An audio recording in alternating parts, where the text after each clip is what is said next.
Jack's POV. I picked up my pen to draft out a few things that the marriage contract would contain. They include not interfering in each other's personal lives, the no sex rule, and many other essential things. Are you done now? Clinton asked. Yeah, make sure you get it ready before tomorrow. The wedding will be held tomorrow. Tomorrow? Clinton exclaimed. Yeah, tomorrow, I replied. I noticed that Clinton didn't like the idea at all, but I don't care what he thinks as long as he keeps the process of my marriage a secret. We arrived at the place where Eve lives. The house was quite an old one. The ceilings and surroundings looked quite old. I stepped down from the car. Clinton led me into the house. Clinton had the gifts we bought for them in his hands. Clinton knocked on the door for a few seconds. An elderly man, who happened to be Eve's father, opened the door. Who are you? Mr. Jameson asked. This is Jason, the CEO of Jason Tech. We're here to let you know about the wedding between Jason and Eve. Clinton explained. Wedding between Jason and my daughter? My daughter never introduced anyone as a husband to us. She has never told us about her relationship with any man. Mr. Jameson gazed at me. I think you should let her know that we're here. Clinton suggested. Mr. Jameson nodded his head. He entered the house to let Mrs. Jameson know about our visit. He came back to us a few minutes later. Come in. Come in. You said you were the CEO of Jason Tech, right? You're welcome to my home. Come in, please. Mr. Jameson beckoned on us delightfully. As I walked into the house, I realized that the interior was worse than I expected. The ceiling of the house looked like it was about to fall. That was when I understood why Eve was obsessed with my money. Mr. and Mrs. Jameson welcomed us into their home. You are the CEO of Jason Tech. How did you meet my daughter anyway? Clinton stared at me. I can't let them know that we just met each other recently. I know her parents won't approve of such marriage. We have been dating for 2 months now. Eve broke the silence as she walked in. I turned to her with a huge gaze on my face. I never knew she could lie this way. 2 months? Why didn't you tell us about him? I mean, Coleman's family is a really powerful one, and you didn't let us know about him? Mrs. Jameson turned to address Eve. I'm truly sorry about that. Eve apologized. Clinton cleared his throat. I guess we shouldn't worry about that. These are some gifts we got for you both. Clinton smiled as he handed the packages to them. They were very surprised to receive so many packages. Oh my goodness, Eve, he is the right one for you. Mr. Jameson smiled at Eve. Yeah, I agree with your father.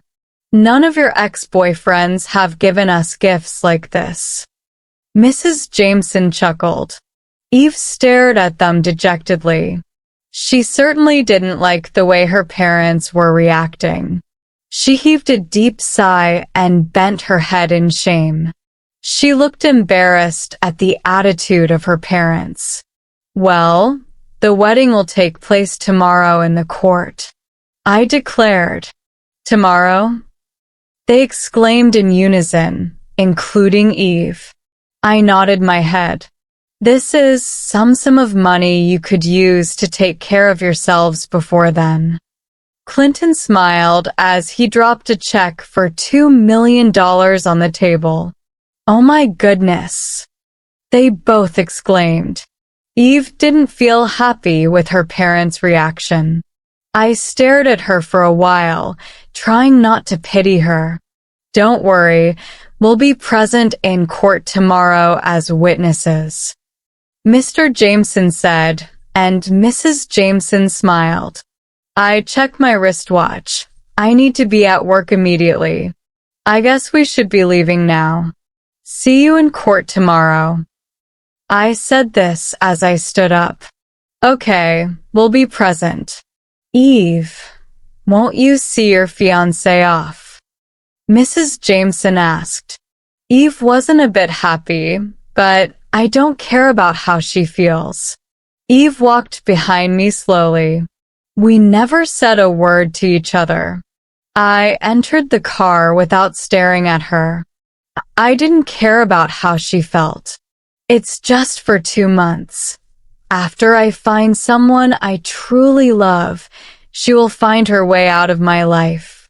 I forgot to get her a wedding gown for our marriage in court, but I think all those things don't matter. We're finally married now. That's all that matters. Eve's POV. I knew for sure that Jason would make such a thing as the no sex rule. I tossed around the bed, unable to sleep. So, this is what a wedding night looks like. I sighed. I've read a lot of books and novels about how sweet a wedding night is, but I guess everything about me is different. Maybe good things select people. I can never imagine that this is what my wedding night would look like. But I guess all that doesn't matter. Our marriage is based on a contract. It isn't even a real marriage. At least my parents are happy. So, I'm happy too. Eve. I heard Jason scream my name from his room. Is everything okay? I wondered. I walked into his room, but I couldn't find him. You keep screaming my name, but I can't find you. I sighed. I'm in the bathroom. Bathroom? What does that have to do with me? I frowned. The water suddenly went off. I need your help. Jason replied. My help? You're naked in the bathroom. You don't expect me to walk into the bathroom when you're in there. I sighed. Eve, get some water from the refrigerator for me. I can't even see properly. Jason ordered. He can't even plead. I thought as I folded my arms, walking into the living room. I got the bottle of water as he ordered. I'm here. It is on your doorstep. I'm leaving. I turned. Eve, you need to help me out. I told you that I can't see. The bathtub is too soapy. He yelled. I picked up the water bottles.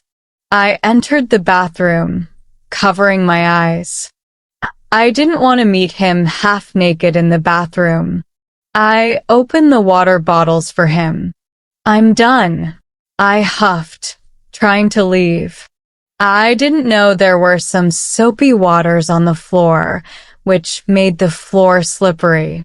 Watch out, Jason screamed. Ah! I screamed as I almost fell. Jason held my hands, dragging me closer to his chest. I fell into the bathtub with him. Eve's POV. I felt my heartbeat increase as he held me in his arms. I quickly released myself from his grip and ran out of the bathroom. I headed to my room, quickly laying on the bed and covering my head in shame. I remembered the rules in our contract. We shouldn't have any physical contact, but we had already broken that rule on the first day. This was a bad sign. I shouldn't get close to him at all. A few minutes later, I heard a knock on the door. Who could that be? I wondered. I stood up from the bed and headed to the living room. Jameson had already opened the door for his grandmother, Grandma Nini.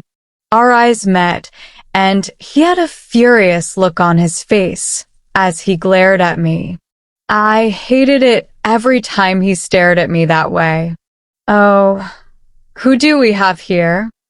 Grandma Nini smiled excitedly, giving me a hug. Grandma, you're welcome. I smiled as she hugged me tightly. Eve, go and make some food for her. You should have done that a long time ago. Jameson glared at me. Is that how you talk to your wife? Grandma Nini turned to him. She's not my wife. You're aware that I married her because I had no choice. Jameson sighed, walking to the dining table. His words pierced deep into my heart. I couldn't control the tears rolling down my cheeks. I quickly wiped them away with my palms. I shouldn't let Grandma Nini see me in this situation. Jameson, don't you dare talk about her in that manner. You took your vows earlier today. Don't you remember? Is this how you want to spend your wedding night? Grandma Nini scowled at him. Jameson heaved a deep sigh. Don't worry about that. I'll make the dishes myself, he sighed. What happened to Cynthia? The maid who actually prepares your meals? Grandma Nini asked. I fired her. What do I need a maid for when I have a wife? Jameson sighed, walking towards the kitchen. I can't believe I'm not his wife but his maid, I thought. Grandma Nini turned to me and held my hands. Don't worry about Jameson. He'll come around soon, okay? Grandma Nini assured me. I simply nodded my head as we sat at the dining table. I've been with Jameson since he was a kid. I'm the one who trained him, but I still regret a few things. Grandma Nini sighed. What's that? His toxic personality. I truly wish I could do something about it, but all my efforts lead to nothing. He doesn't like having people around him, among many other things. The way he treats you is actually my fault. I'm truly sorry about that, Grandma Nini sobbed. I moved closer to her. Don't worry, it's not your fault. Jameson can change if he wants, but I don't think I'm the right person for him. One day, he will find someone who can change his personality, I explained. Grandma Nini stared at me. Don't say that. You and Jameson are a match made in heaven, okay? Grandma Nini assured me. I shook my head. I don't think so. This is our wedding night, and you can see the way he treats me. I'm not regarded as his wife, but instead as a maid, I replied. Grandma Nini took a deep breath and gently rubbed my hair with her hands. Eve, everything will be all right. Jameson is not an easy person. He'll come around soon, but you have to give him some time. And who knows, you might end up loving each other. Grandma Nini shrugged. End up loving each other? I don't think that's possible. We didn't love each other before our marriage, and I don't see it happening now, I explained. There's still love after marriage. I was forced to marry my late husband. I never loved him. I hated him so much that I insisted we sleep in separate rooms. But with time, we started loving each other. Don't give up so easily. You can still end up loving Jameson, Grandma Nini assured me. She shouldn't bother loving me. She knows we shouldn't love each other anyway. Jameson interjected as he walked into the living room with a tray in his hands. Don't say such things, Grandma Nini retorted. She turned to me with a reassuring smile. I took a taste of Jameson's meal. It actually tastes nice. Jameson, I never knew you were a good cook, I said, trying to ease the tension. Jameson ignored me and focused on his meal. Eve, don't mind him. Besides, there's something more important I'm expecting from you both, Grandma Nini said. What's that?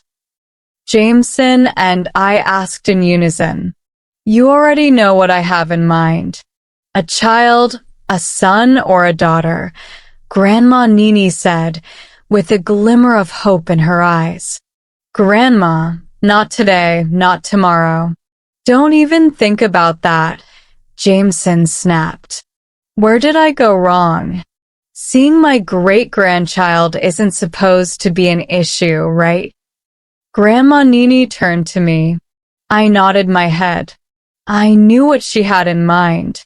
She didn't know that our marriage was based on a contract, and we had a no-sex rule, which meant we wouldn't even think about touching each other.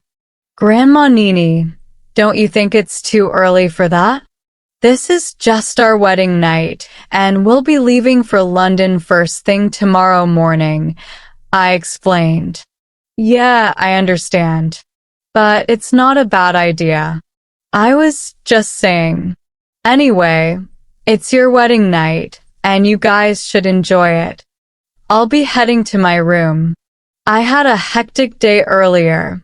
Grandma Nini sighed, standing up from her seat. Okay, Grandma. Have a good night's rest.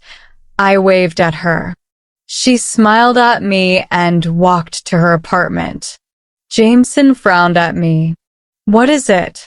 Where did I go wrong? I shrugged. Where did you go wrong? Is that what you're asking? I don't want to hear you talk about having kids with Grandma Nini, Jameson instructed. You're talking as if I was the one who brought up that topic. Anyway, I'm very much aware that you hate me and my presence irritates you. I won't do anything to make you mad at me, so you shouldn't be worried about anything concerning me. I sneered at him. Jameson gazed at me, his expression unreadable. Well, that's your business. We're leaving for London first thing tomorrow morning, so you should be prepared, he instructed. I know, and I have just a few clothes with me. So, I'm already prepared. Anyway, I'm very eager to know where I will be sleeping tonight, I said, looking at him with curiosity. Jameson heaved a deep sigh. We'll be sleeping together. I'll sleep on the bed while you sleep on the couch. On the couch, I exclaimed in disbelief. Yeah, the couch is big enough for you to sleep on, Jameson replied unfazed. I shook my head. No, I'm not sleeping on the couch. It's our wedding night, and I deserve to sleep on the bed just like any other bride. You're not any other bride, Eve. You're my wife only, because I had no choice. You don't deserve anything more than the couch, Jameson retorted coldly. I felt a mix of anger and sadness welling up within me. Fine, have it your way, I said, my voice trembling slightly. Jameson turned around and headed to the bedroom, leaving me standing alone in the living room. I held back my tears and made my way to the couch, silently preparing myself for a lonely and sleepless night. As I lay on the couch, thoughts raced through my mind. How did my life take such a drastic turn? From being an independent woman with dreams and aspirations, I was now trapped in a loveless marriage, treated as nothing more than a maid. Chapter 6. I sat down in the hallway as I thought about what had transpired in the last few days. I had gotten married to the man of people's dreams, but not mine. Growing up, I've always pictured myself as someone like Merida from Brave.